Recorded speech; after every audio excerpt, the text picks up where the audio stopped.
Welcome back to the channel. It's been a while since I've done a reveal video. A couple of reasons for that. One is trying to get a handle of my photography. You can probably just see in the corner there I've got a new tent set up. So I've been reluctant to do a reveal video without some semi-decent pictures. I've been using Harry, g'day Harry, how you going? His old iPad for a while, but I really wanted to get a handle of these DSLR cameras. So with a little bit of help from Jeff Bartlett's fantastic book, I'll put a little thing up there to show the ebook that he's put together. It's brilliant. It's been real helpful, and of course help from people like Harry, who's a photographic guru, and also some other people who love their SLR cameras. I think I'm starting to get there. Got a bit of trouble with white balance, I think. And I'm also using it as my web bloggy, YouTubey video now. I'm talking to you on the DSLR, so I've never done it before. Let's hopefully it'll work. Anyway, back to what you're here for. Hopefully, if you want to listen in, you can fast forward to the photos. There's about 30 of them or something like that at the end of the video, or you can listen to me waffle on and stroke my chin with my new beard. Thank you very much. It's been that long since I've done a video, and I'll talk to you about this. This is Tacon's 1/35th scale AML 90 armoured car. Now, I'll just put my drink down, hang on.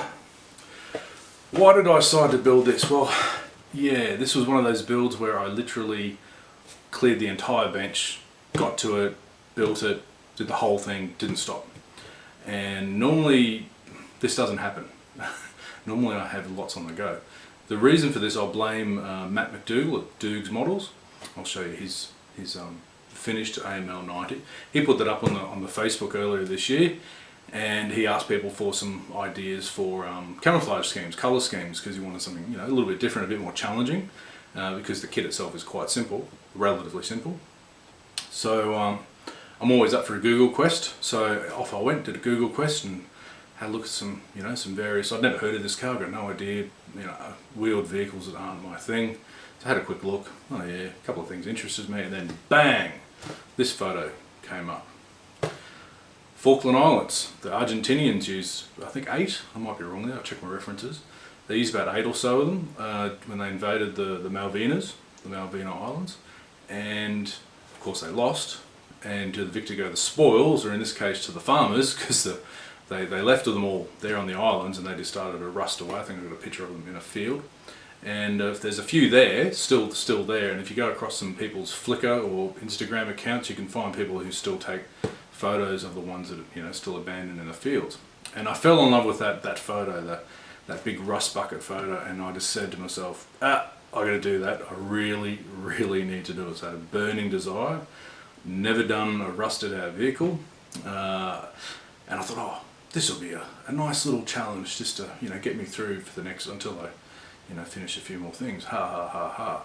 As you'll see, I'll explain, and I'll go over to the computer and we'll have a look at some of the work in progress photos.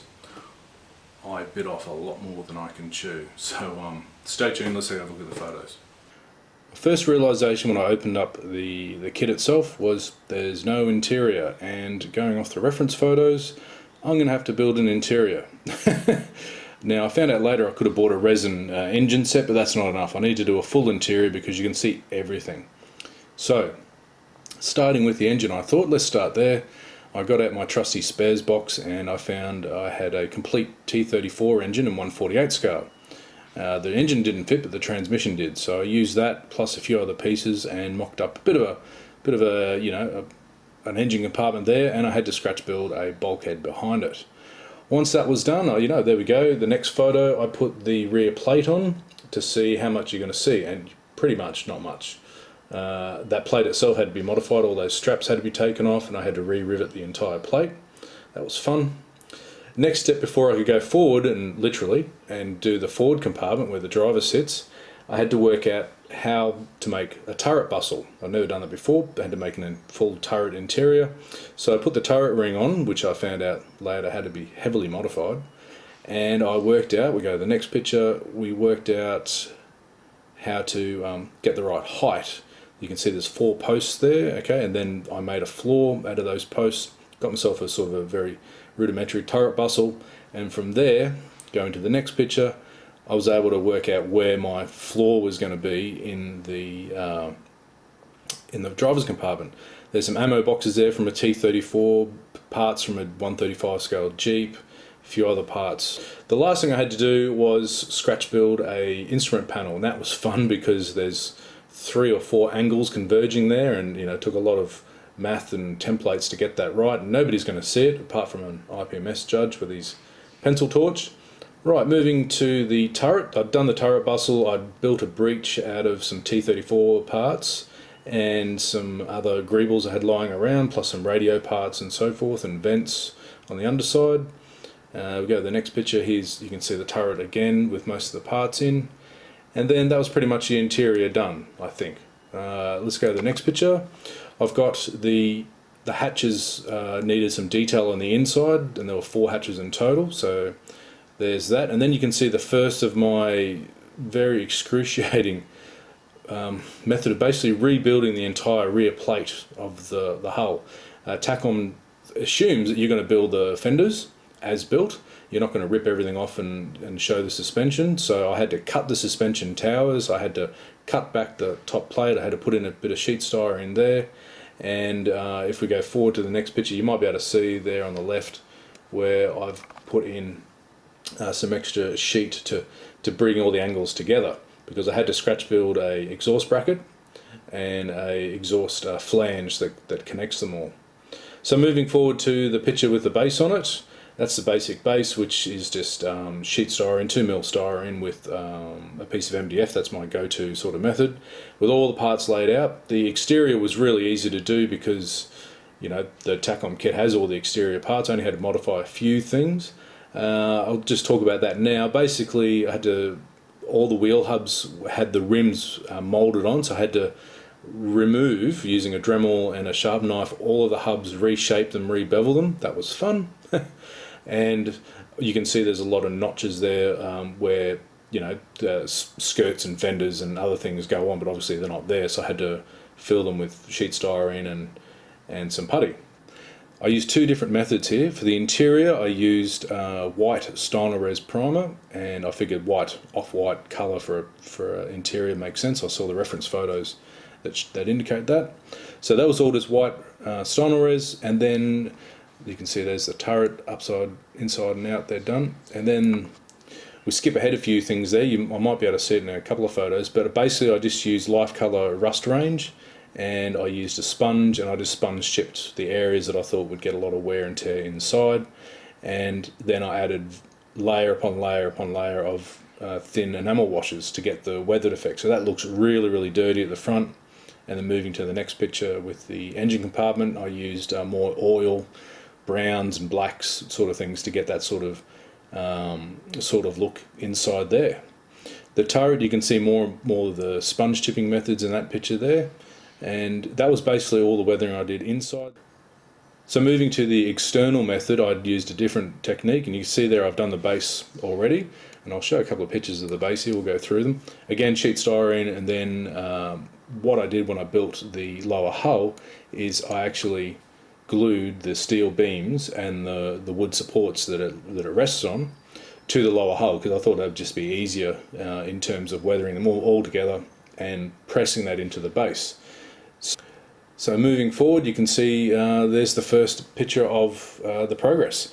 Now, what I basically did was the hairspray method, and that's where you do a rust-based colour first, do some light coats of hairspray, and then spray your camouflage colours over the top. That's what I did. I used Tamiya here, and I realised too quickly, and it made it a lot more painful, that I used a lacquer thinner when I did the Tamiya. Normally when I'm using a hairspray method, I'll use their proprietary X20A thinner, which hasn't got lacquer thinner in it, and when you do hairspray method and you add the water, it just comes off in sheets. It's just so easy. But sometimes it's a little bit too easy.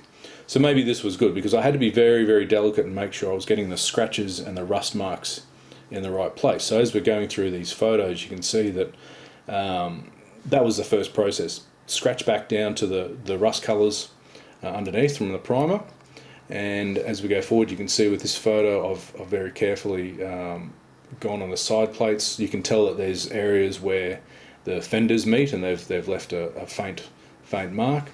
Also did underneath, you know, if the judge pulls the thing off the base and wants to look underneath, I've rusted underneath, even though there's no photos of it. And then we move to the next stage. Now in these photos, what I've started to do is add oil rendering from, you know, Mike Rinaldi's technique, and that's basically a small palette of different colours, reds, browns, oranges, and even pink, to add stains and to add streaking. I felt really comfortable then using the oils to just focus on one panel, go and give it all that sort of shadow that some of the darker rust needed, the streaks, and the pink staining that was evident on the reference photos. So as we go through the photos, you can see here's the next one, the overhead shot of what, if you take the turret off, what it looks like inside. You can actually see quite a lot that way, but with the turret on you can't see much at all. So as much as that took probably about a week and a half of every night building inside the bloody hull, you don't see much. So the turret got the same treatment overall, just using oils to start with and moving through to these other photos. A bit dimly lit, sorry, but these were just taken on the go. You can see that it just took a long time just patiently going through each panel, each area, and going around, matching the reference photos, going back to it. Basically just using a palette of oils, mainly dry brushed on, so we're not talking a wet method, it's a very dry method of putting them on. And the only time there would be any sort of wet terps, for example, would be for streaking, which I find oils are fantastic. And we're filtering through the last couple of photos, as you can see there with the hatches. There we have it, it's all finished and on its base. Well, there we have it, Tackham's AML 90. It was a real fun little project, really stretched and challenged me. You know, normally don't do this sort of thing, but I hope you enjoyed the reveal. Hope you enjoyed the reveal, my work in progress photos, and finally let's look at some detailed photos of the finished product. And thanks very much for watching. Cheers.